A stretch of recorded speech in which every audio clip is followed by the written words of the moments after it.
Welcome back to my channel. ಹೇಗಿದ್ದೀರಾ ಎಲ್ಲರೂ? ನಾನು ಚೆನ್ನಾಗಿದ್ದೀನಿ. ಹೋಪ್ಫುಲಿ ನೀವು ಎಲ್ಲರೂ ಚೆನ್ನಾಗಿದ್ದೀರಾ ಅಂದ್ಕೊಂಡು ವಿಡಿಯೋನ ಸ್ಟಾರ್ಟ್ ಮಾಡ್ತಾಯಿದ್ದೀನಿ.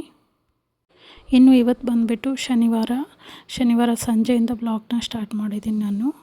ಇನ್ನು ಇವತ್ತು ನಾನು ವರಾಹಿ ಅಮ್ಮ ಪೂಜೆ ಮಾಡೋಣ ಅಂತೇಳಿ ಸ್ವಲ್ಪ ಗ್ರೋಸರಿ ಐಟಮ್ನ ತರಿಸ್ಕೊಂಡಿದ್ದೆ. ಹಾಗೆ ಪೂಜೆಗೆ ಬೇಕಾಗಿರೋ ಹೂವು, ಕಾಯಿ, ಹಣ್ಣು ಎಲ್ಲ ತರಿಸ್ಕೊಂಡಿದ್ದೆ.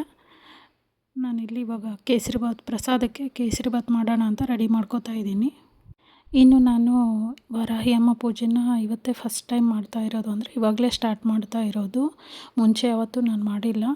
ಯಾಕೋ ಮಾಡಬೇಕು ಅಂತ ಅನ್ನಿಸ್ತು, ಹಂಗಾಗಿ ಮಾಡೋಣ ಅಂತೇಳಿ ಸ್ಟಾರ್ಟ್ ಮಾಡ್ಕೊಂಡಿದ್ದೀನಿ. ನಮ್ಮ ಮನೇಲಿ ಇದು ಯಾವುದೂ ಪದ್ಧತಿ ಇಲ್ಲ, ಬಟ್ ನನಗೆ ಯಾಕೋ ಮಾಡಬೇಕು ಅನ್ನಿಸ್ತು, ಅದಕ್ಕೆ ನಾನು ಸ್ಟಾರ್ಟ್ ಮಾಡಿದ್ದೀನಿ.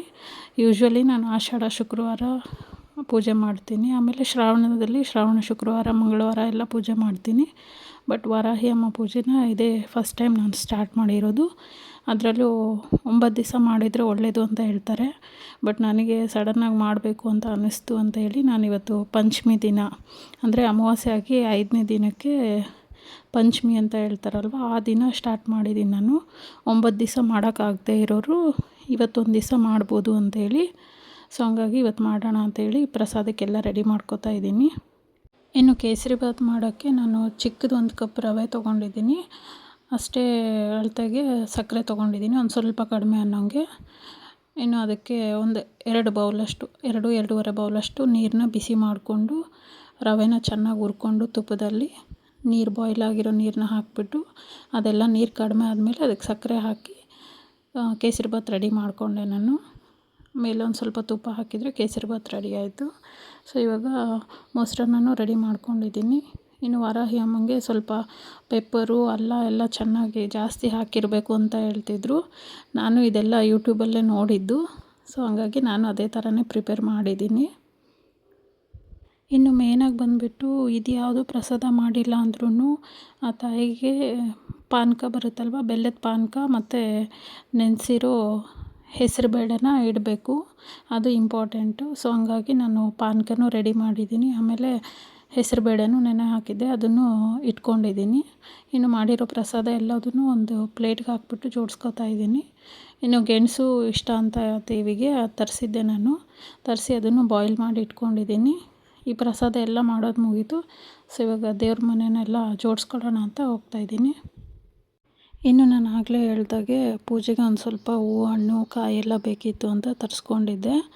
ಸೊ ಅದನ್ನು ನಾನು ಜೋಡಿಸ್ಕೊತಾ ಇದ್ದೀನಿ. ಇನ್ನು ಈ ತಾಯಿಗೆ ಬಂದುಬಿಟ್ಟು ಕಂದುಗಡ್ಡೆ ಇರುತ್ತಲ್ವ, ಅದರದ್ದು ದೀಪ ಹಚ್ಚಿದರೆ ಒಳ್ಳೆಯದು ಅಂತ ಅಂದಿದ್ರು. ಸೊ ಹಂಗಾಗಿ ನಾವು ಮಾರ್ಕೆಟ್ ಫುಲ್ಲು ಹುಡುಕಿದ್ರೆ ಎಲ್ಲೂ ಸಿಗಲಿಲ್ಲ ನಮಗೆ. ಇನ್ನು ರಿಲಯನ್ಸಲ್ಲಿ ಸಿಗುತ್ತೆ ಅಂತ ನೋಡೋಣ ಅಂತ ಹೋದರೆ ಅಲ್ಲೂ ಇರಲಿಲ್ಲ. ಇನ್ನು ಸರಿ ಅಂದ್ಬಿಟ್ಟು ನಾನು ಮನೇಲೇ ಇದ್ದು ಬೆಳ್ಳಿ ದೀಪನ ಕ್ಲೀನ್ ಮಾಡಿಕೊಂಡು ಅದರಿಂದನೇ ದೀಪ ಹಚ್ತಾಯಿದ್ದೀನಿ. ಇನ್ನು ನಾನು ಹೇಳ್ದಂಗೆ ನಮ್ಮನೆ ಗಾರ್ಡನಲ್ಲೇ ಹೂವು ಜಾಸ್ತಿ ಇರೋದು, ಹಂಗಾಗಿ ಅದೇ ಹೂವು ಇಟ್ಬಿಟ್ಟು ನಾನು ಪೂಜೆ ಮಾಡ್ತಾಯಿದ್ದೀನಿ. ಜೊತೆಗೆ 1-2 ಮೊಳ ಮಲ್ಲಿಗೆನೂ ತರಿಸಿದ್ದೆ.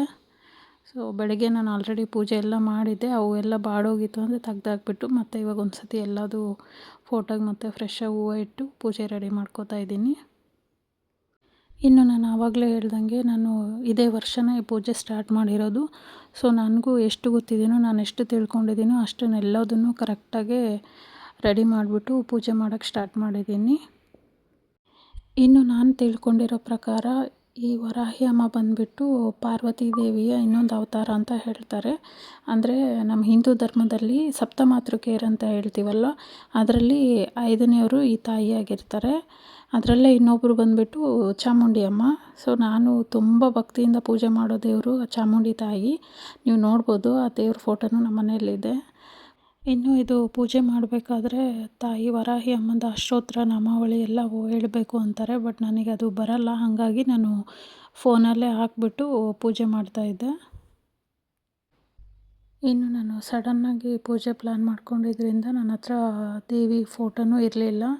ಸೊ ಹಂಗಾಗಿ ನಾನು 1-2-3 ಶಾಪಲ್ಲಿ ಕೇಳಿದೆ, ಎಲ್ಲೂ ಇಲ್ಲ ಅಂದರು.